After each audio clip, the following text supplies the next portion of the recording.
to the jury that the statements of attorneys are not evidence. Their questions are not evidence, only the answers are evidence.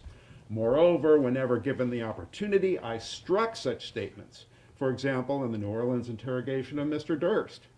But I did not strike such statements when the defense stipulated to their admission. In any event, not only is this argument waived by the stipulations, but it's also cured by the instructions I gave, and harmless due to the overwhelming evidence. It's unaffected by these concerns. And it's not vouching. Mr. Lewin's preparation and presentation were unique and unprecedented, but always lawful and ethical, and in some, commendable. The motion for a new trial is denied. Is there any other legal cause why judgment should not be pronounced? No, Your Honor.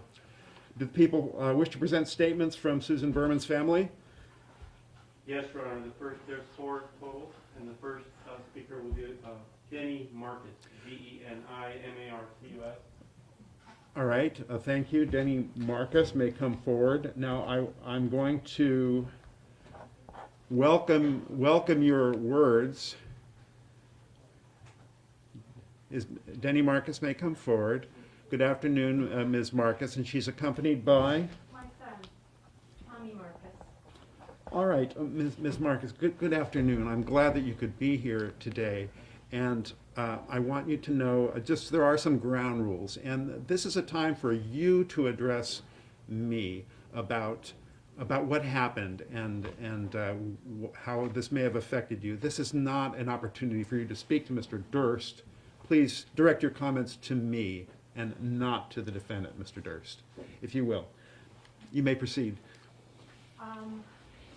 Where do I begin? I was robbed, my beautiful son was robbed of an absolutely extraordinary, unforgettable, brilliant person whose life was savagely taken from her at 55 when she had many years ahead.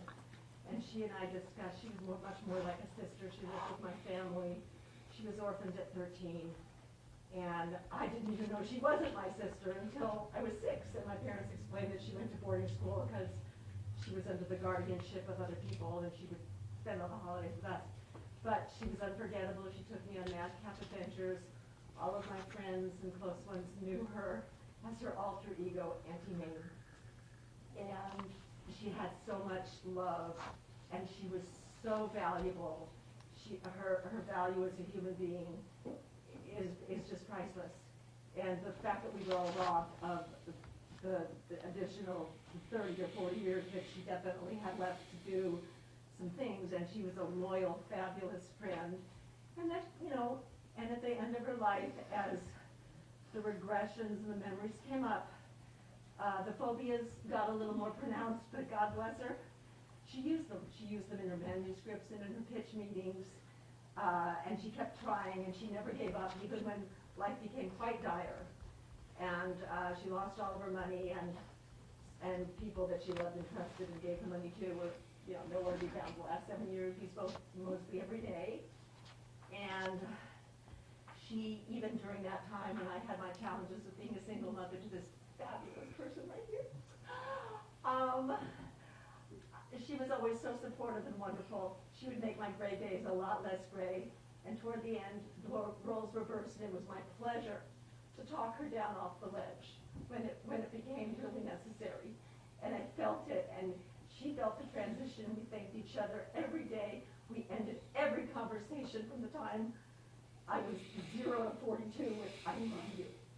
And she was just so valuable and fabulous, and such a loss to so many people, and she's undeniably unforgettable, and always will be. I think about her every day, miss her every day. I still speak to her. And when I have had challenges over the years, wonderful times of being a single mother is I always go to, what would Susie tell me to focus on? How would she help me pull myself up and out? And it always came through. I always remembered. Elephants get their memory from me. And I remember practically everything every conversation we've ever had. And I love her, and I will continue to love her with every breath. And Tommy, we come from a very colorful family, and the book she wrote as a love letter to our colorful family, easy to read, it's a very easy read, it's still on Amazon. And her narrative and the way that she wrote and the way that she spoke and her articulation. And if you look on YouTube, you can see some of the interviews she did about Las Vegas. She did love letters to Las Vegas and her surroundings. She had Liberace's belt from her birthday party where he sang.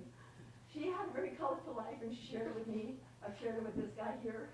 This guy here never, he lost her at 4, but she always told him she was his Aunt Susie, and she was prideful about it. And she always entered the room boisterously and loudly with that wonderful high-pitched voice and her beautiful signature look with the shiny black hair and the bangs and the black eyeshadow and lipstick. I can